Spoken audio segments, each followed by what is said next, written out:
because of the countless atrocities our government has committed and the demand of the people, we have formed this declaration. We have made it clear that we do not agree with the current system of tyrannical taxing and control of the people. As of now, we declare our independence from the United States government. From this date on we will be rebuilding the system. We the people will no longer comply with your unjust laws, your spying, your violation of our human rights, police brutality, central banking, taxation without representation, the lying politicians who are bought through donations, and controlled by private interests, and the two-party puppet system that simulates choice but always led to the same thing. No longer will we be slaves to a system that does not listen to us. Henceforth, we the people will not comply with any gun bans, mandatory fund registrations, or government buyback plans. This includes executive orders or any unconstitutional bills that may make it through Congress. These would be violations of our Fourth Amendment right as well as our Second. We no longer have faith in our legally elected officials or the people that they put into power without any vote. As such, we will comply with the Bill of Rights and the Constitution only. Any laws that is not in the Bill of Rights and our Constitution will be removed from the books, because they have been perverted by private interests and the power elites' desires for decades. To uncover any corruption, it will be required that all laws are written legibly and simply. This will prevent loopholes and hidden agendas that may be cleverly phrased. The central banking system is as of now rejected by the people. We will not comply with your interest rates that do not truly exist. No longer will you print money without backing, destroying our economy and driving us into the dust. This current system is devaluing the dollar and is unsustainable. As such, a new monetary system will be developed by the people, and will consist of interest-free money. The bankers will be held accountable for bankrupting our nation's economy and will face trial. It is not acceptable that they have been stealing our wealth for centuries.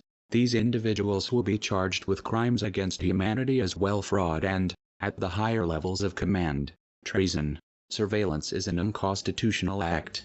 The Patriot Act, H.R. 347, the National Defense Authorization Acts of 2012 and 2013, and Obama's new cybersecurity executive order, are just a few examples of the current government attempting to strip away our constitutionally guaranteed rights. We will not comply with these laws and henceforth will do everything in our power to stop unconstitutional surveillance and the policing of citizens. This great nation was founded on the principalities of freedom. The first revolution was fought over taxation.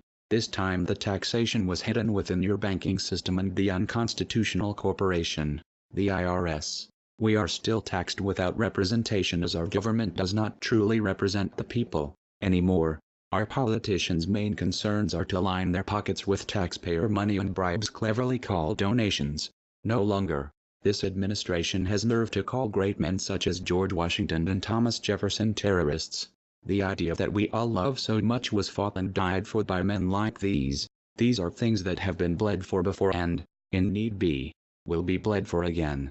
The individuals in power disrespect our forefathers' memoirs and ruin our image. These people will be brought to justice and held accountable in a tribunal according to constitutional law and then in a world court for crimes against humanity. From this day forward, we will strive to be a truly free nation as our forefathers wanted. This means no more political corruption. In this, we demand all politician and power boarders step down for a re-election process. During said election process, no media allowed. The say that we marched on Washington, you will try to arrest us and charge us with felonies via executive order, H.R. 347, maybe even treason. This is an unconstitutional order and it violates our First Amendment. We will TKE this as an act of treason and war towards the people. This will be also violate our duty as American to remain true to our Constitution. This constant barrage of our rights is the cause for this declaration. If on before stated date, arrests are attempted in such a fashion, we will see it as an act of treason and war. If you harm one citizen even with non-lethal force, it will be seen as act of treason and war against the people. If you refuse to comply with our peaceful demands, then we will force them on you via the power of the people. You will be charged with treason for violating Constitution law and your oath. We are anonymous, we are the people. We do not forgive, we do not forget, you should expect it us.